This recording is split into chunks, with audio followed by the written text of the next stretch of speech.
Soy Fernando Díaz Villanueva. Hoy es 9 de enero de 2024 y esto es La Contracrónica.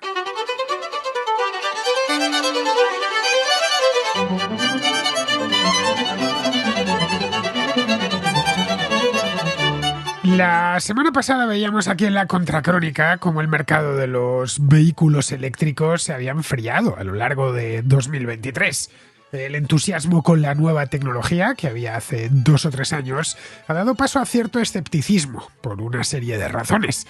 La infraestructura de carga sigue siendo deficiente, la autonomía es insuficiente para algunos usos, y los precios de estos vehículos no terminan de alcanzar precios asequibles para la castigada clase media occidental. Esto no significa que sus ventas hayan descendido, todo lo contrario, han seguido incrementándose durante el año pasado, pero los grandes beneficiarios no han sido tanto las compañías automotrices occidentales como grandes corporaciones chinas que ofrecen vehículos de calidad razonable a precios contenidos. Todo esto lo veíamos aquí hace solo unos días. La mayor de estas empresas chinas es una compañía llamada BYD, una empresa de Shenzhen, justo al lado de Hong Kong, que tiene poco más de 20 años de historia. En el último trimestre de 2023, BYD vendió 526.000 vehículos totalmente eléctricos, una cantidad pequeña en comparación con los automóviles que vende actualmente Toyota o General Motors o Volkswagen, pero muy alta tratándose de vehículos eléctricos. En ese mismo periodo, la estadounidense Tesla, la gran pionera de la automoción eléctrica y mascarón de proa del imperio de Elon Musk, vendió 484.000 vehículos, todos eléctricos naturalmente. Las cifras las acaban de publicar ambas compañías y tienen cierto simbolismo, ya que es la primera vez que una empresa china supera a Tesla en ventas. El fulgurante crecimiento de BYD no sorprende a los expertos de la industria automovilística. Es producto de varios años de esfuerzo que se han ido realizando en China para construir una base sólida de fabricación de automóviles, tanto eléctricos como de explosión, y consolidar una posición dominante en el mercado mundial. Hasta ahora ese esfuerzo y todas las inversiones asociadas, que han sido millonarias, han venido acompañadas por el éxito. China es ya el mayor exportador de automóviles del mundo. En el año 2023 exportó casi 4 millones de vehículos, 3.900.000 exactamente. Esto representa un incremento del 59% con respecto al año anterior. Atrás queda Japón con 2.900.000 unidades, Alemania con 2.400.000, Corea del Sur con 1.700.000, México con 1,5 millones de unidades, España con 1.200.000 y Estados Unidos con 1.100.000. Una parte importante de los casi 4 millones de vehículos que salieron de China hacia el extranjero el año pasado fueron de propulsión eléctrica, concretamente 1.600.000 vehículos.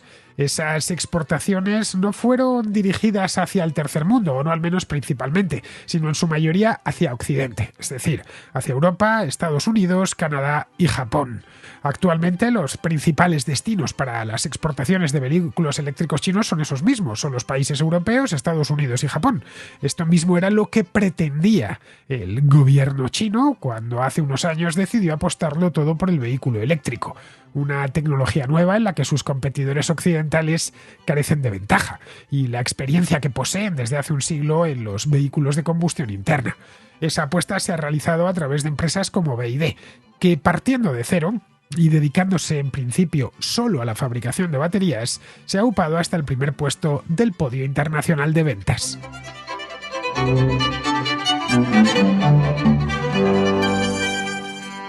El que más y el que menos ha oído hablar ya de la marca BYD, BYD exactamente, BYD es lo que se lee. Igual que más y el que menos porque es una marca que hace apenas unos pocos años nadie sabía dar cuenta de ella y que desde aproximadamente el año 2020 a esta parte ha empezado a verse por todo el mundo. El nombre no es más que un acrónimo del inglés Build Your Dreams, es decir, construye tus sueños, de ahí lo de BYD. Como empresa, fue fundada hace casi 30 años, en el año 1995, por un emprendedor chino llamado Wang Chuanfu. pero durante años no se dedicó a la fabricación de nada relacionado con el automóvil, sino a hacer pequeñas baterías en origen de níquel-cadmio, que eran esas que utilizaban los teléfonos móviles de aquella época, de la segunda mitad de los años 90, recordad, aquellos Nokia míticos o los Ericsson. Bien, pues fabricaba ese tipo de baterías. Años más tarde, ya en este siglo, en el año 2003, Chuang Fu decidió elevar un poco la fabricación. Decidió que esas baterías se le quedaban pequeñas, y lo eran desde luego porque eran todas de pequeño tamaño, y previendo que el futuro de la automoción se electrificaría. Ojo, hace 20 años eso era ser un gran previsor, porque nada invitaba a pensar en el año 2003 que para el año 2023 o 2024 estuviese el mercado automovilístico sufriendo una revolución como la que está sufriendo en estos momentos. Bien, pues él lo pensó y a partir de ahí decidió crear otra empresa, fundar otra empresa que colgaba directamente de BYD. La nueva empresa la llamó igual BYD Auto, esta nueva empresa dedicada a las baterías para vehículos, que en esencia son lo mismo que las baterías para los móviles, no dejan de ser acumuladores de energía, pero de dimensiones muchísimo mayores. Construyeron una gran factoría en Xi'an, en un área de expansión en aquel momento, y realizaron a partir de ahí grandes avances en la investigación de baterías para fabricarlas, pero siempre dedicadas a fabricantes de otras cosas distintas. Ellos se limitaban a fabricar las baterías para quien se las pidiese. Si una fábrica de cochecitos de golf, por ejemplo, que tradicionalmente han sido de tracción eléctrica, les pedía uno, de carretillas elevadoras, pues ellos fabricaban esa batería. Todo este tiempo lo invirtieron en ir investigando y mejorando esas baterías. 5 años más tarde, ya en el año 2008, y cuando ya se preveía que la electrificación era una posibilidad, todavía en un futuro lejano, pero ya se tenía mucho más claro que 5 años antes, a partir de allá dieron el salto y presentaron su primer vehículo. Un vehículo que llevaba un nombre, la verdad, poco atractivo, F3DM. Realmente no era un vehículo 100% eléctrico, era un híbrido enchufable, eso sí. En el año 2008 ya se empezaban a ver los primeros. Había lanzado Toyota su famoso Toyota Prius, que ha sido líder en ventas entre los híbridos durante muchos años, y se veía que la transición iba a ser esa, la de los híbridos. Esa es la razón por la cual BYD, a modo de prueba, lanzó este modelo que ha estado vendiendo hasta hace poco tiempo. Era un modelo híbrido que equipaba un pequeño motor de explosión de solo 1000 centímetros cúbicos y 2 motores eléctricos, con también una pequeña batería que tenía un alcance muy limitado, de unos 50 o 60 kilómetros. Se ha vendido durante bastantes años, pero la verdad no ha tenido unas ventas tampoco millonarias. En total han vendido creo que 50 o 60 mil vehículos, o vendieron en el pasado, del F3DM. Pero este modelo fue extremadamente útil para ir afinando cosas y mejorando la tecnología de motores y de baterías. Desde entonces, BYD no ha hecho más que crecer. De forma lenta, eso sí. En Occidente no hemos oído hablar de ellos hasta hace, como decía antes, 3 años, 2-3 años como máximo, pero ese crecimiento ha sido sostenido. Contaban con una ventaja indiscutible, y era que el mundo no esperaba nada de ellos, porque nadie conocía la marca. Si en el año 2016 nos hablan de la marca BYD, no hubiéramos sabido dar referencia de ella, a no ser que estuviésemos muy metidos en el negocio de las baterías, y seguramente en ese momento hablaríamos de una marca china que es exclusiva del mercado interno y que había empezado unos años antes fabricando baterías para teléfonos móviles. Pero el resto del mundo no sabía nada de ellos. Y cuando llegas desde la nada, tienes unos años en los que nadie espera nada de ti, obviamente. Así que durante ese tiempo, como os decía, fueron investigando, mejorando todos los procesos de fabricación. A partir del año 2009 empezaron a fabricar baterías para autobuses eléctricos. Ahí Chuang Fu tuvo también mucho ojo, porque supo ver que la electrificación llegaría antes a las flotas de transporte público o de recogida de basuras, es decir, flotas que por lo general suelen estar financiadas por los gobiernos municipales que quieren mejorar la calidad del aire de sus ciudades. De tal manera que si se empezaba por algún lado, iba a ser por ahí, por este tipo de flotas de autobuses. Bueno, de hecho, El primer autobús eléctrico en Madrid fue un BYD, un BYD que empezó a probarse en el año 2017 y un año después, creo, entró en servicio. Hoy por Madrid se ven unas cuantas decenas de autobuses BYD. Cualquier persona que ande por la calle no le cuesta mucho, especialmente si está en el centro, encontrarse con uno de ellos. Antes de eso, mientras hacían todas estas cosas, habían recibido un apoyo importante por parte del gobierno chino, de las autoridades chinas, que apostaban, y esto era una política de Estado, por los vehículos eléctricos. Esta era una industria que querían desarrollar y se aseguraron de contar con todos los elementos necesarios para triunfar en ella y para ponerse a la cabeza del mundo. Por lo que hubo una cantidad ingente de subsidios para los fabricantes de vehículos eléctricos. Hubo subsidios también para los compradores de vehículos eléctricos y han estado trabajando en China desde hace tiempo, desde hace unos cuantos años, en que haya una infraestructura de carga adecuada, al menos en las principales ciudades.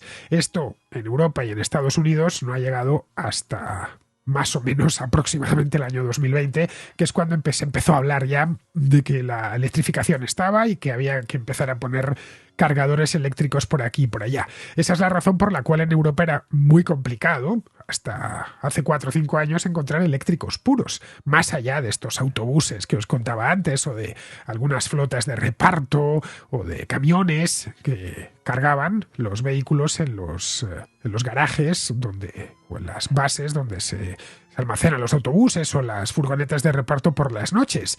Pero no existía en el año 2015, 2016, 2017 una red de carga propiamente dicha en prácticamente ningún país europeo, salvo contadísimas excepciones como Noruega, que es un país pequeño y que efectivamente pues apostó por la movilidad eléctrica hace mucho tiempo gracias a subsidios también, gracias a que el país es muy rico por las reservas petrolíferas y porque está muy bien administrado, y buena parte de esos ingresos que tiene el Estado los ha dejado o los ha inyectado en la electrificación del parque móvil. Pero, ya digo, Noruega es un país minúsculo y tampoco es representativo de toda Europa. Si nos vamos a hace 10 años, era difícil viajar, 10 años es 2014, difícil por no decir imposible, viajar de un sitio a otro, no ya de Europa, sino dentro de cualquiera de los países europeos, por lo menos de los países grandes, viajar de una ciudad a otra solo con vehículos eléctricos. No había estaciones de carga. Hoy ya sí existe un mapa en el que se puede viajar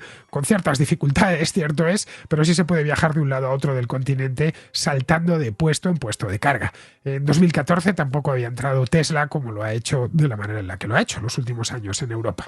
Bien, todo esto los chinos lo hacían mientras en Europa y en Estados Unidos y en Japón se dormía. Se dormía en este aspecto. Tanto en Washington como en Bruselas o en Tokio se hablaba mucho a favor de los vehículos eléctricos, se repetía una y otra vez en declaraciones oficiales, en las cumbres internacionales, especialmente las del clima, pero de ahí no se pasaba, no se hacía nada más. Los fabricantes, por lo tanto, no veían la necesidad de invertir miles de millones, que es lo que les iba a costar, para adaptarse a la nueva tecnología. Anunciaban de tanto en tanto un nuevo modelo híbrido, intenciones en el futuro más o menos cercano de desarrollar modelos 100% eléctricos, pero la cosa no iba más allá. A fin de cuentas, las empresas automovilísticas de Estados Unidos, de Europa, de Japón, de Corea del Sur, cuentan con una ventaja decisiva en los motores de explosión. El automóvil no deja de ser un invento alemán, que empezó a fabricarse en serie en Estados Unidos y cuya tecnología los japoneses, los coreanos, por supuesto también europeos y estadounidenses, dominan a la perfección. Es cierto que existen otras fábricas en otras partes del mundo, pero siempre empleando tecnología y patentes y conocimientos occidentales. El gobierno chino vio la posibilidad de acabar con esa ventaja y empezar de cero. Pocas veces se presenta una oportunidad como esta. Los vehículos eléctricos le servían la oportunidad en bandeja. Luego solo necesitaban dar todo el apoyo posible que estuviese en su mano a las empresas locales para que fabricasen vehículos eléctricos, por lo menos a las empresas locales que se hubiesen interesado por el desarrollo de vehículos eléctricos. BYD estaba entre ellas, y estaba entre ellas desde mucho tiempo atrás, desde que en el año 2003 se constituyó BYD Auto con la finalidad expresa de fabricar vehículos eléctricos. Contaba con experiencia en un sector que era jovencísimo, de ahí que tanto BYD como Tesla Aunque son empresas jóvenes, en el mundillo de los eléctricos son dos veteranas. Al otro lado lo que tenían eran grandes corporaciones occidentales como General Motors o Volkswagen o Toyota o Stellantis, con el núcleo de su negocio dentro de la combustión, de los motores de explosión tradicionales. Estaba también Tesla, una empresa nueva capitaneada por Elon Musk, un empresario que venía del entorno de Silicon Valley. Pero Tesla, a diferencia de BYD, no tenía intención alguna, no tenía y sigue sin tenerla, de fabricar y vender un coche para todos los públicos. No es su idea. Desde el principio, los de Tesla se centraron en deportivos y en sedanes de gama alta. El primer modelo de Tesla fue el Roadster, un automóvil deportivo muy bonito, totalmente eléctrico, que lo presentaron, si mal no recuerdo, fue en el año 2006. El Roadster, de hecho, estaba basado en un Lotus, el Lotus Elise, y estaba equipado con un motor eléctrico muy potente, de casi 300 caballos de potencia, que le permitía alcanzar una velocidad máxima de más de 300 kilómetros por hora. Es decir, un coche muy de nicho, un biplaza, que corría mucho, un vehículo de capricho. En todo caso, aunque la idea de Tesla en ese momento era desarrollarlo, y si vendía alguno, pues mejor que mejor, ¿no? Pero ir desarrollando habilidades. El segundo modelo de Tesla fue el modelo S, un sedán de lujo, eléctrico también, que se presentó en el año 2012, cuando ya la cosa había tomado fuerza propia. Fue el primer automóvil eléctrico de lujo el modelo S, que podía rivalizar con los vehículos de gasolina de gama alta, en términos de rendimiento, de prestaciones, de comodidad. Nada que ver con el modesto F3DM que veíamos antes, un utilitario híbrido, no especialmente bonito de líneas, buscadlo por Google y lo veréis, que no pasaba, en el mejor de los casos, y como decía aquel cuesta abajo, ¿no?, de los 160 kilómetros por hora, y que por supuesto estaba pensado para todos los públicos. Esa vocación por fabricar vehículos para todos los bolsillos, o casi todos los bolsillos, es la que ha llevado a BYD a convertirse en el principal fabricante mundial de eléctricos, poniendo en jaque a sus competidores occidentales, que ahora se baten, y esto es literal, se baten contra el reloj para electrificar toda su gama antes de 2035, como veíamos la semana pasada aquí. Para evitar la inundación de vehículos baratos chinos en Estados Unidos, están tratando de ver cómo suben los aranceles, que ya de por sí son altos. Los vehículos eléctricos chinos pagan un 25% de arancel, nada más entrar en el país. En la Unión Europea sucede algo similar. Hace unos meses, y esto os lo contaba aquí en una contracrónica, creo que fue en el mes de noviembre, la Comisión ordenó que se realizase una investigación sobre los subsidios que recibían los fabricantes chinos de vehículos eléctricos. De hecho, la propia presidenta de la Comisión, Ursula von der Leyen, salió por televisión diciéndolo, asegurando que cobraban y recibían altos subsidios, y por lo tanto eso tenía implicaciones directas en el mercado interno de la Unión Europea, y que se estaban planteando contrarrestar esos subsidios con aranceles. Todavía no sabemos en qué ha quedado la cosa. Se les veía muy seguros, pero la cosa sigue ahí. En los últimos meses, además, las importaciones han crecido más que nunca. Es decir, no sabemos hasta dónde va a llegar esta investigación. Supongo que la presentarán en las conclusiones, ¿no? Está una investigación en curso, pero podría resultar en aranceles más altos sobre las importaciones chinas. Es más, estoy casi por garantizar que resultarán en aranceles más altos sobre estos vehículos importados, entre otras cosas porque la industria europea los está exigiendo de rodillas prácticamente. Pero hasta la fecha no hacen más que aumentar estas importaciones. De hecho, en los últimos 3 años, las empresas chinas de automóviles, eléctricos y no eléctricos, no hacen más que aumentar. Solo los eléctricos en los últimos 3 años han crecido muchísimo. Para que nos hagamos una idea, las exportaciones chinas de vehículos eléctricos han crecido un 850% desde el año 2020. La mayor parte de ellos se dirigen a Europa, donde las restricciones medioambientales en las ciudades son más duras, por lo que los europeos tienen, a diferencia de los estadounidenses, un poderoso incentivo para cambiar de coche. China cuenta con 2 ventajas fundamentales en la carrera de vehículos eléctricos. La primera de ellas es el tamaño de su propio mercado. China es el mayor mercado del mundo, así en líneas generales y para todo. Y también, por supuesto, es el mayor mercado de automóviles del mundo, tanto por producción propia como por ventas anuales. Se espera, eso sí, que la industria siga creciendo. En el año 2023, que es el año que acaba de terminar, se fabricaron en China 26 millones de vehículos de todos los tipos. Y se prevé que la producción nacional se dispare a 35 millones de vehículos en solo un par de años. Frente a eso, ¿cuánto producen las principales potencias europeas o occidentales en este aspecto? Pues Estados Unidos, que es el siguiente, produce al año 10 millones de vehículos. Japón, 7.800.000. Y Alemania, 4.800.000. Luego ya vienen todos los demás. El mercado chino es inmenso y ya no se trata de un mercado de renta baja, como solía ser en el pasado.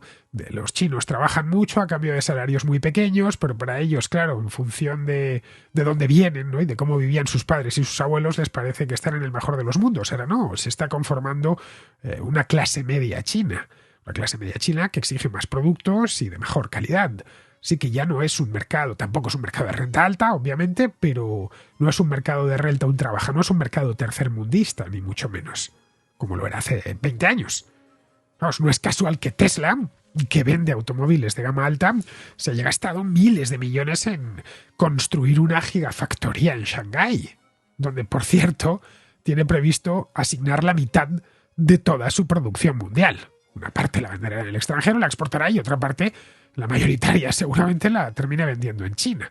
Esa es la primera ventaja. La segunda es el control que tienen las empresas chinas sobre la cadena de suministro de baterías. Un vehículo eléctrico tiene 3 elementos fundamentales. Uno es la batería, el otro es un motor eléctrico y el otro es un software que gobierna todo aquello. Hace no mucho tiempo, unos años, haciendo una contracrónica sobre vehículos eléctricos, de las primeras que hice allá por el año 2017 o 2018, recuerdo que un comentarista, no sé si fue en iVoox o en YouTube, me ponía que en esencia y reducido mucho un vehículo eléctrico no era más que una lavadora con una batería y una pantalla. Bien, evidentemente es una exageración, pero que son los 3 mismos elementos. Una lavadora a la que le has puesto un software muy sofisticado, porque el motor no deja de ser un motor eléctrico, con una batería también muy sofisticada. Las baterías, la tecnología de baterías es una de las tecnologías fundamentales, no tanto las de motores, como sucede con la explosión. Los chinos controlan la cadena de suministro de los minerales necesarios para fabricar baterías. Minerales como el grafito, el litio, el cobalto. Bueno, en las llamadas tierras raras su dominio es aún mayor. Las tierras raras son un grupo de 17 elementos químicos de la tabla periódica, con nombres realmente raros como lantano, neodimio, lutecio, iterbio, escandio. Pero su rareza no viene de ahí, no viene del nombre, viene de su escasez. Las tierras raras son imprescindibles, no se pueden sustituir con otra cosa para fabricar muchísimos productos tecnológicos, muchos más de los que pensamos. Para fabricar motores eléctricos son imprescindibles, lo mismo con los sistemas de frenos. Para los teléfonos móviles hay tierras raras en nuestro teléfono móvil, en nuestras computadoras, los paneles solares, las turbinas eólicas y, por supuesto, las baterías. Actualmente, el 85% del procesamiento y el 92% de la producción de imanes de neodimio fundamentales en los motores eléctricos están controlados por empresas chinas. Este dato ya nos permite hacernos una idea. BYD es un buen ejemplo de cómo las empresas chinas han aprovechado esa ventaja para sobreponerse a sus competidores. Antes de convertirse en fabricante de vehículos eléctricos, como os decía antes, se dedicaba a fabricar baterías, algo que naturalmente sigue haciendo. Eso le ha dado una gran saber hacer, una gran experiencia y una importante ventaja competitiva que otros no tienen. No solo tienen una ventaja de costes, debido a la integración vertical de la empresa, que fabrica la batería y los vehículos, la batería y el motor y el vehículo entero, sino que también están haciendo mejoras en las baterías continuamente. Y eso les permite hacer unas baterías estupendas que les compran otras empresas. Y esto les permite vender vehículos más baratos, con las mismas prestaciones que los occidentales, que hoy por hoy son algo más caros. El gran desafío para BYD en estos momentos es replicar el éxito que han tenido en China en todo el mundo. La empresa ya se ha situado bien en mercados sensibles al precio, como pueda ser la India o el sudeste asiático, y está tratando de expandirse hacia Occidente. Si no se encuentra, evidentemente, barreras arancelarias muy elevadas que pongan los vehículos BYD más caros que los Tesla, ¿no? Esto es lo más probable. El mercado occidental no es tan sensible al precio como el de la India. Los alemanes, o los belgas, o los canadienses, o los británicos disponen de una renta mucho más alta y buscan prestaciones y marcas prestigiosas, con fama, además de ser prestigiosas. Bueno, esa es la razón por la que Tesla sigue siendo la marca eléctrica favorita para los conductores occidentales. Ahí es donde han depositado sus esperanzas los fabricantes europeos, los japoneses y también los estadounidenses.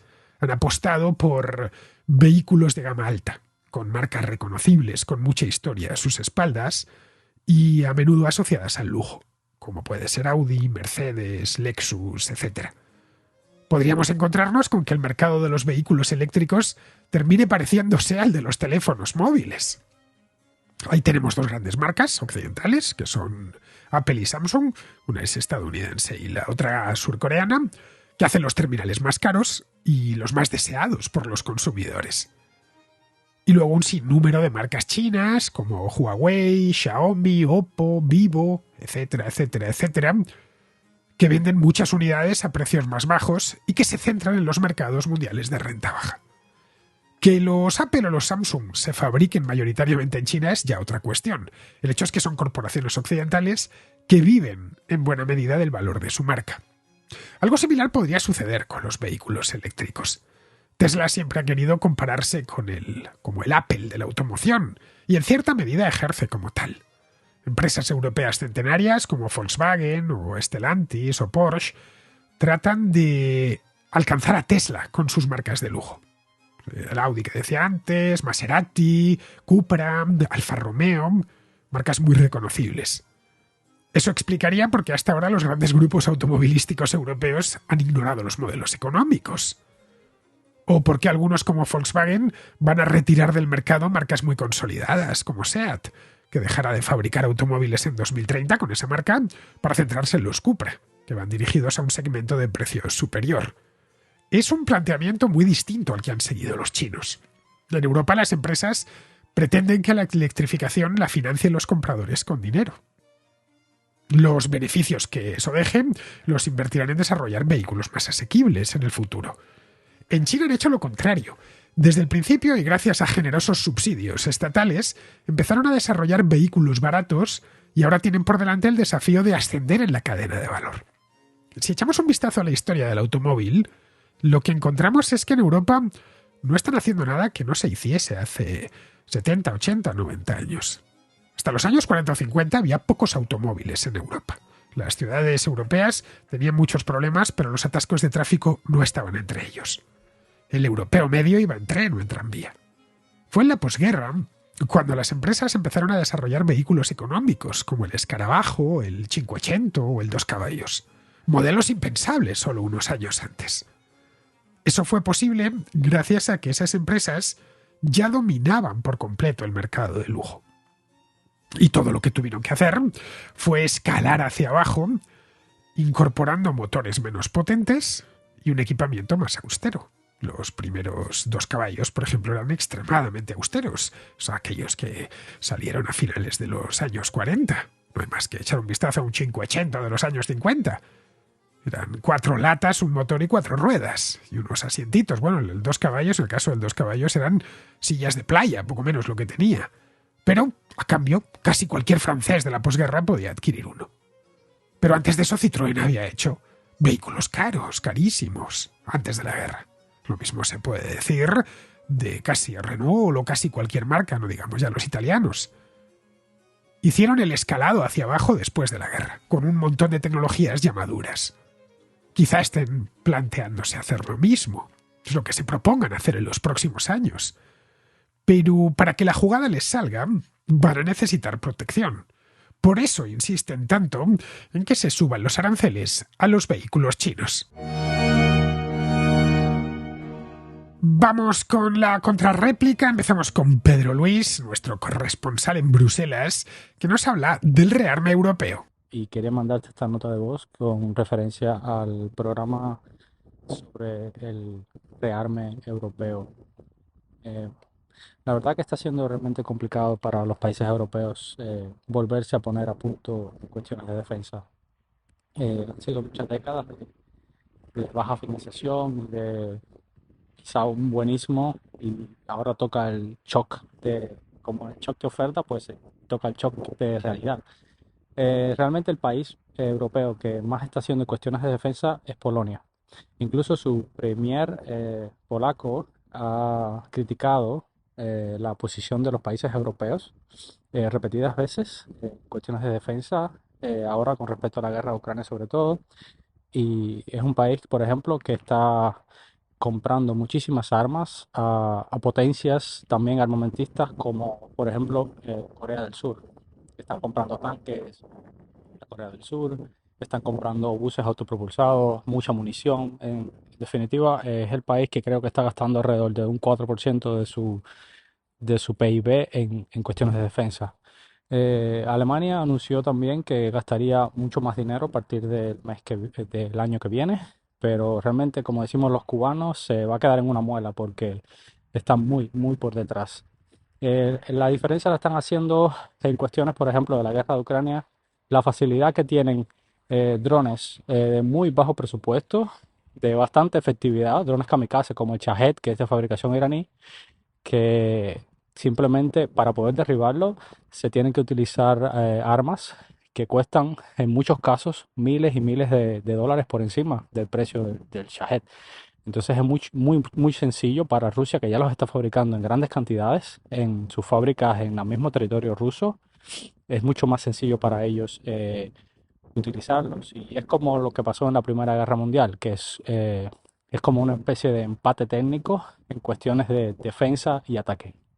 Eh, Sinceramente a los ucranianos les queda no mucho más que utilizar este año para plantearse una guerra muy defensiva y recurrir a la movilización. Se está diciendo que tienen alrededor de 4 millones de jóvenes en edad de combatir, entonces se dice que se está planeando alrededor de una movilización general de 200.000, 300.000 cada año, y con eso se cree que será posible resistir eh, al envite ruso, que por lo que se ve, sus arsenales y sobre todo su capacidad de reponer fuerzas con su stock antiguo de vehículos y carros de combate de era soviética está siendo realmente efectivo. Siempre los rusos siempre han sabido que este momento iba a llegar y probablemente se hayan preparado en consecuencia. Pues el Ministerio de Defensa ruso y la industria militar rusa ha sido muy, muy efectiva. Eh, bueno, hay que esperar a ver qué pasa. Bueno, te mando un abrazo, Fernando, y muchas gracias por el programa. Espero que humildemente te haya sido de utilidad. El caso polaco es muy significativo. El gasto militar en Polonia el año pasado, en 2023, fue de casi 30.000 millones de dólares. Esto representa un aumento del 70% respecto al año 2022. Este aumento tan brutal se debe a la invasión de Ucrania y a ninguna otra cosa. En términos de porcentaje sobre el PIB, el gasto militar de Polonia en el año pasado fue del 3,5%, lo que lo sitúa ya en el segundo lugar de la OTAN, solo por detrás de Grecia. Este gasto militar se destina, evidentemente, pues a comprar armamento nuevo y moderno, nuevos aviones de combate, tanques, sistemas de defensa aérea, modernizar todas las infraestructuras militares, en fin, es un plan completo de rearme, del principio al fin. No es que estén cambiando unos cuantos barcos de la Armada o mejorando las capacidades aéreas, no, afecta a todas las Fuerzas Armadas. Polonia, de cualquier manera, venía desde hace tiempo gastando más en defensa que sus socios europeos de la OTAN. En cierta medida, Polonia ha sido el canario en la mina. Avisó de lo que se venía con tiempo. Pero no le hicieron caso, ni en Alemania ni en otros países europeos. Que Vladimir Putin no estaba de acuerdo con el orden europeo era algo conocido por todos desde la anexión de Ucrania. Lo había dicho, pero bueno, hasta ese momento eran solo palabras. A partir de la anexión de Ucrania es cuando Putin pasa los hechos. De Ucrania, de Crimea, perdón. Pero les dio por pensar que no había una amenaza propiamente dicha. que Putin se daría por satisfecho, que se quedaría con Crimea y que la guerra en el Donbass se cronificaría durante años sin pasar a más. Como tuvimos ocasión de comprobar hace un par de años, sus intenciones no se quedaban ahí. Y ahora, de golpe, los países europeos se han encontrado con un problema muy gordo en el este. Esto les obliga a aumentar de forma sostenida sus presupuestos de defensa a lo largo de los próximos años. Pero claro, desde que decides aumentar el gasto en defensa hasta que ese aumento se materializa en un ejército mejor dotado y más numeroso, pasan unos cuantos años. Es decir, que los efectos en los ejércitos europeos de la guerra de Ucrania se empezarán a dejar sentir a partir de, no lo sé, 2027, 2028. Eso en el mejor de los casos. En el peor, y si no se lo toman en serio, será incluso más tarde. Aquí aparece una incógnita un tanto inquietante. ¿Qué pasará si Rusia termina imponiéndose en Ucrania? La amenaza entonces estará mucho más cerca. Los amenazados esta vez serán países como las repúblicas bálticas o Rumanía. ¿Van a seguir cobardeando en la OTAN, en Europa por lo menos, o se lo van a tomar en serio? Esa creo que es la pregunta que no se han respondido todavía en Bruselas. El hecho, y esto lo he comentado en más de una ocasión aquí, es que la era esa del deeply concerned se acabó hace ya mucho tiempo.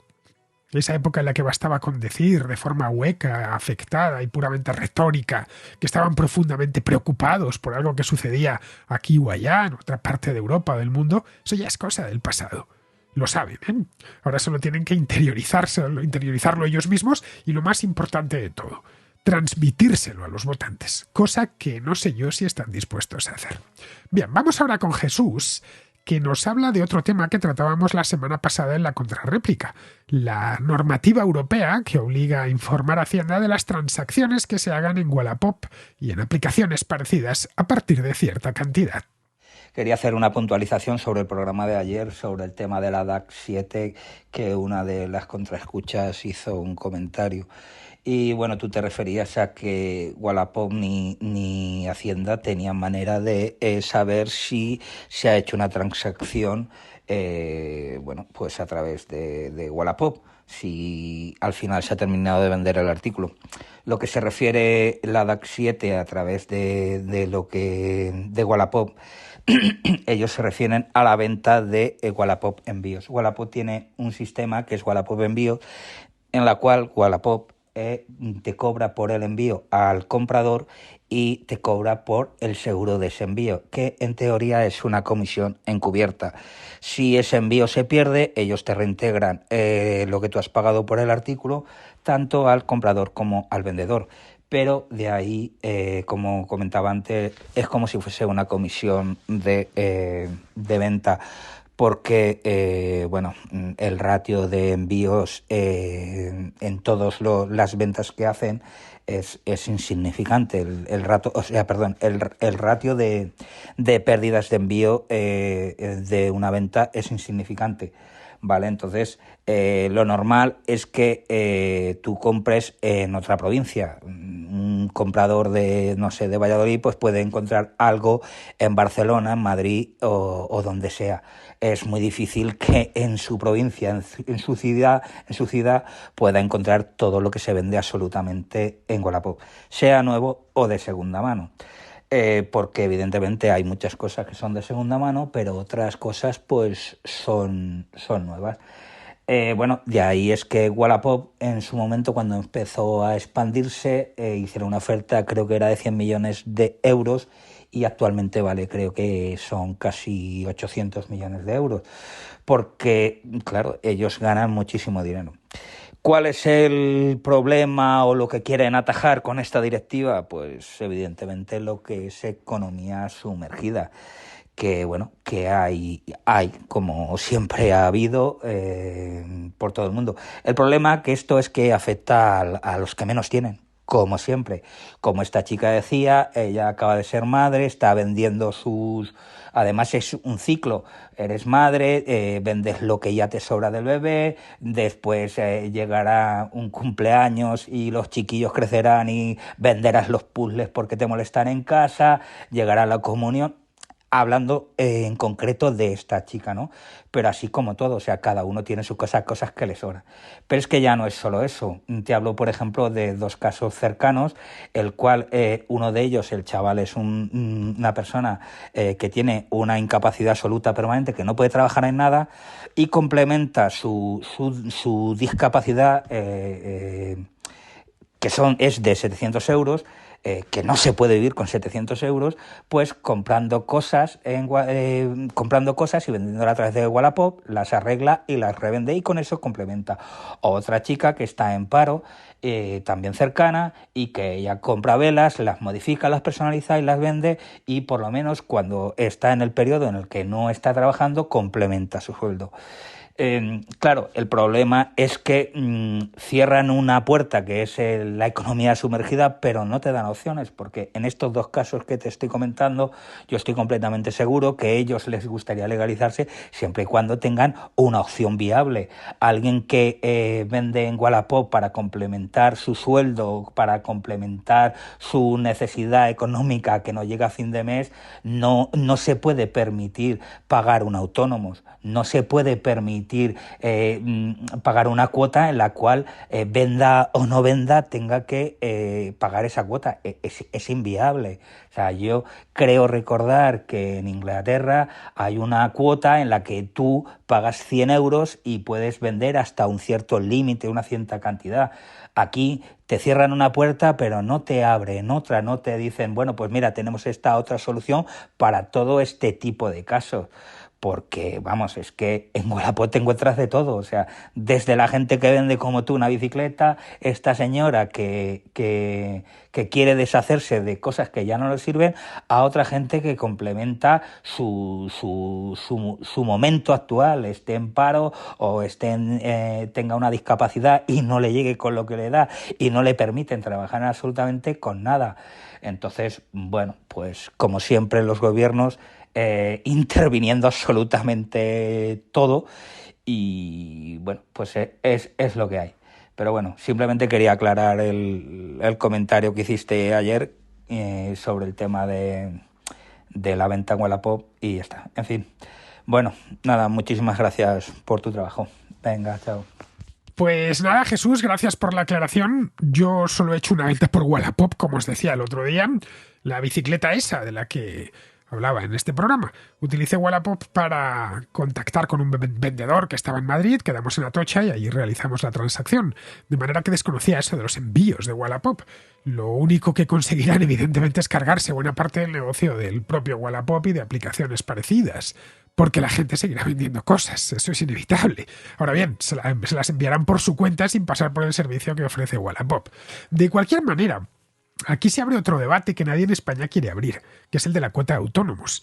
En España es la más alta del mundo, lo que supone una barrera de acceso a mucha gente que recibe ingresos de poca cuantía, por vender cosas, por hacer pequeños arreglos o por dar clases particulares de inglés o de matemáticas. Si a un estudiante que se saca un dinerillo dando clases de matemáticas a los vecinos le pides que te pague cada mes 300 euros, así de entrada y sin haber ingresado nada, las clases enteras se las va a comer la cuota de autónomos. Eso es lo que no entienden. Lo mismo le sucede a esas personas que consiguen pequeños ingresos a través de venta de artículos o de arreglos a domicilio. Ese tipo de gente en España no tiene manera de hacerlo legal. De modo que les condenan a la economía sumergida. La cuota de autónomos es algo muy cerrado y muy elevado, concebido para trabajadores autónomos ya establecidos, pero no para los que empiezan. No lo reforman ni lo cambian porque saben que lo que pagamos los autónomos todos los meses es fundamental para liquidar las pensiones de ese mismo mes. Este es uno de los problemas de las pensiones de reparto, que terminan convirtiéndose en un asalto a todos los que trabajan, incluyendo naturalmente a los autónomos. Los que pueden permitírselo o se van del país u operan de forma sumergida, como ocurre con cientos de miles de personas en España. El Estado podría solucionarlo no siendo tan voraz, pero su idea no es esa. De hecho, los trabajadores autónomos les incomodan. ¿Qué es eso de que te busques la vida por tu cuenta, al margen de las empresas? Y no tengamos una manera clara de saber lo que ingresas.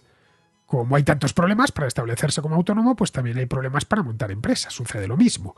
En una economía más libre que la nuestra, cualquier persona que vea que puede tener unos ingresos crecientes con la venta de artículos por Wallapop o con esos arreglos o con las clases particulares, lo primero que piensa es en incorporarse, es decir, en constituir una empresa y dedicarse a eso. A partir de ahí ya hacerla crecer. Bien, eso mismo en España es francamente complicado. Bien, vamos ahora con Daniel, que es de Huelva y que nos habla de pensiones. Más concretamente, propone que haga un tema aquí sobre la historia del sistema de pensiones en España. Y como siempre, darte la enhorabuena por todos tus trabajos y desearte a ti y a todos los contraescuchas lo mejor para este año que comienza. El motivo de este audio sería proponerte un tema que se queda a medio camino, en mi opinión, entre la contrahistoria y la contracrónica, que sería la evolución de los derechos a la pensión de los trabajadores en España. Me gustaría no sé, te lo propongo como tema, un programa en el que analice cuándo se crea el derecho a pensión para los trabajadores de jubilación y cómo se ha ido recortando estos derechos a lo largo de la historia democrática en la que vivimos. Es decir, qué gobiernos han sido los que han ampliado las bases de cotización y los periodos de cotización, es decir, cuántos años tenemos que estar trabajando para tener derecho a la máxima. Como ejemplo y de palanca de actualidad, como tú sueles decir, creo que hay una noticia en la que no se le ha dado mucha importancia, que este año se actualizan las pensiones a un 3,8, mientras que las pensiones mínimas se actualizan por encima de este porcentaje. Como si las personas que tienen derecho a pensiones más altas las tuvieran por suerte, y no porque han estado trabajando o más años o aportando una cuantía superior.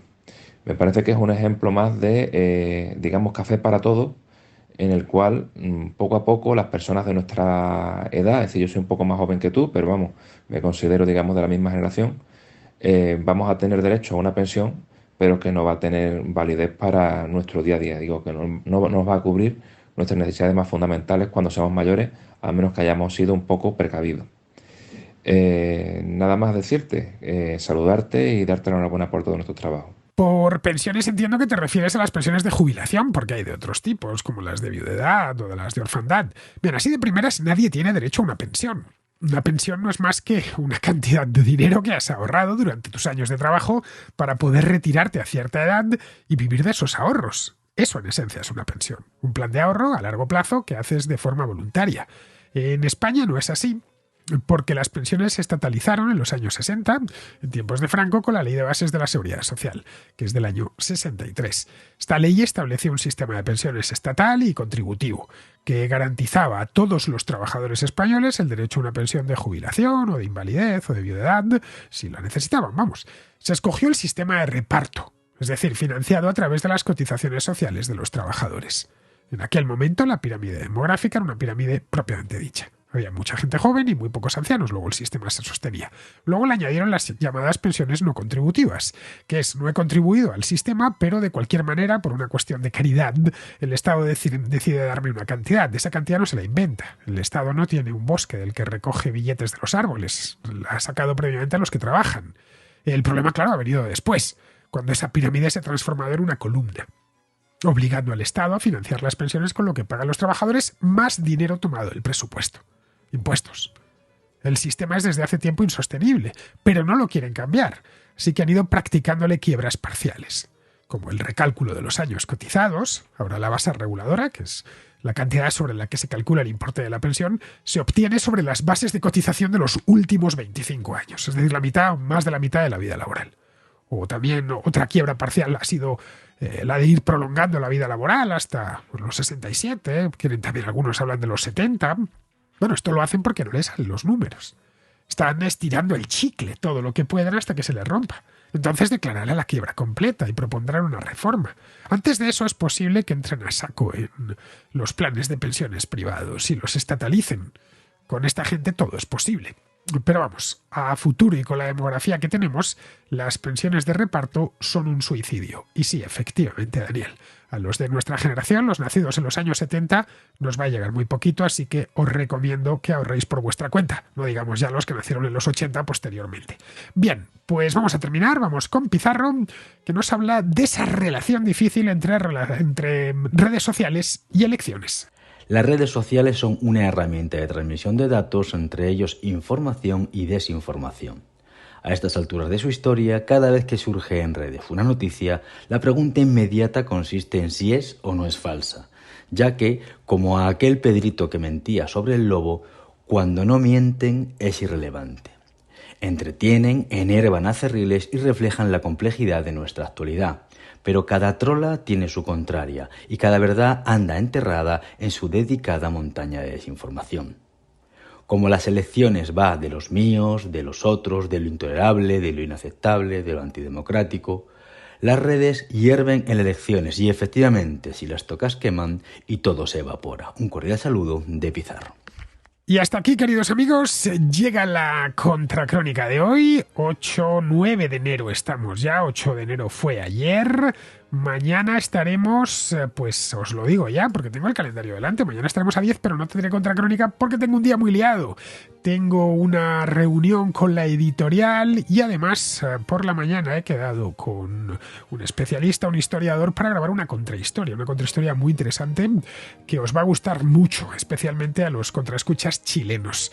Bien, no me va a dar tiempo material de poder hacer una contracrónica, ya sabéis que yo a este programa le dedico todo el día. En el caso de que un día tenga alguna cosilla, pues bueno, puedo estirarlo por la noche, pero si no tengo ni mañana ni tarde libre, me cuesta mucho hacer una contracrónica de calidad. De cualquier manera os voy a comentar algo, y es importante. Este jueves, Alberto Garín y yo estaremos en Valladolid.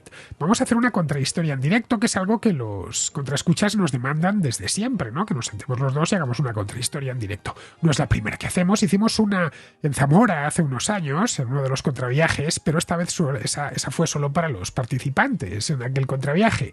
Esta vez está abierta al público. Será en el Salón de Actos de las Cortes de Castilla y León y será este jueves, es decir, el jueves 11 a las 7:30 de la tarde, 11 de enero. Para poder asistir, la asistencia es libre, por supuesto. Simplemente lo único que nos piden en las Cortes de Castilla y León es que la gente se confirme la asistencia para que hagan una previsión. Para confirmar la asistencia tenéis que hacerlo por correo electrónico a la siguiente dirección: fundacion.decastillaileon@ccyl.es. Fundación. Después de Castilla y León @ccil.es. Bueno, pues allí nos veremos, los que estéis por Valladolid o alrededores. Nosotros, Alberto y yo, encantados de atenderos. Hablaremos con lo de la España del hereje, ya os lo podéis imaginar, los vallisoletanos seguro. El hereje es uno de los libros, el último, desde luego, que escribió Miguel Delibes, que es un autor que a mí me gusta mucho y que estaba ambientada en la España del siglo XVI, el Valladolid del siglo XVI, y el protagonista es un protestante, uno de los protestantes pocos que hubo en España en el siglo XVI. Hubo dos grandes núcleos, como ya sabéis, Sevilla y Valladolid. Pues bien, la historia es ficticia, obviamente. No es histórico. El personaje de Delibes lo creó, pero lo incrustó en una época que sí fue real, y hay además un montón de personajes reales en la novela. Bien, esto nos da pie para hablar, Alberto y a mí, sobre el tema del protestantismo, de la Reforma, mejor dicho, en España durante aquel siglo. Bien, queridos, pues como mañana no voy a poder estar, ya digo, por todo el lío que tengo mañana monumental, mañana y tarde, pues nos volvemos a escuchar el próximo jueves, que será día 11. Ese mismo día también tengo, aunque eso sí, por la tarde, esta contrahistoria en directo con Alberto Garín en Valladolid. Pues nada, queridos, hasta el jueves.